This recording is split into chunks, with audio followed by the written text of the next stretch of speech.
this one I thought was interesting. I think a couple of other different uh companies have played around with this kind of thing, but as concerts are coming back up again, it feels like, because it was almost 2 years ago to the weekend where we were talking about concerts being canceled and closing down because of COVID-19.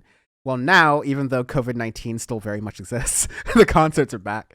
And Live Nation is offering something called a lawn pass, which gets you access to any sold out concert in at certain venues around the country. So the way this works is you buy a Live Nation lawn pass for a certain venue. Let's say the Concord Pavilion in Concord, California, which is a participating venue.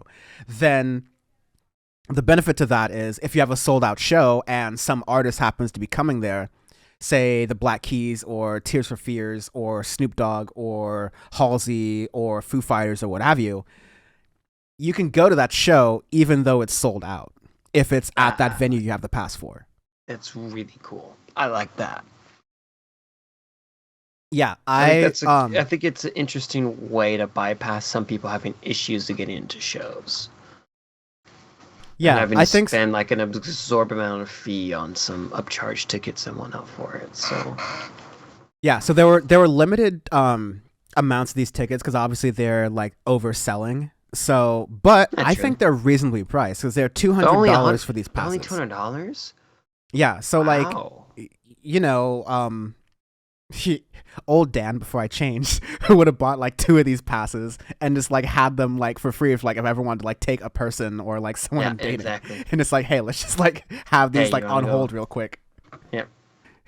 Yeah, but I think it's a really interesting idea, and to buttress a future podcast episode or series of videos that we're going to be doing or releasing on the Audioface YouTube channel, as well as for podcast guests and for Syndicate 23 members first, podcast guests, that's a weird one, but you know, podcast listeners, is in the state of music, people are very, what's the word, horny for concerts to come back.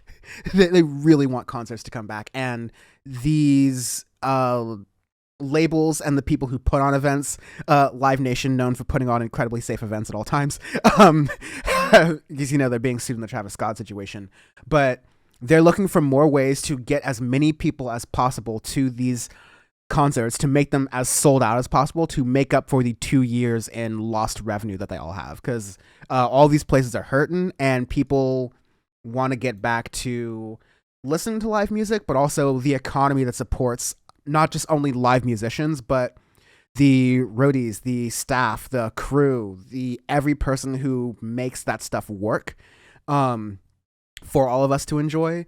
This is their sustaining force as well. So there's all these different things out there to help make it so people can go to concerts easier and enjoy concerts more easily. It's mostly incentivized to make money first and foremost, but this is good because it's going to address something that I think you were talking about earlier, Sean, which is it's hard to get into concerts now because of competing for bots against shit.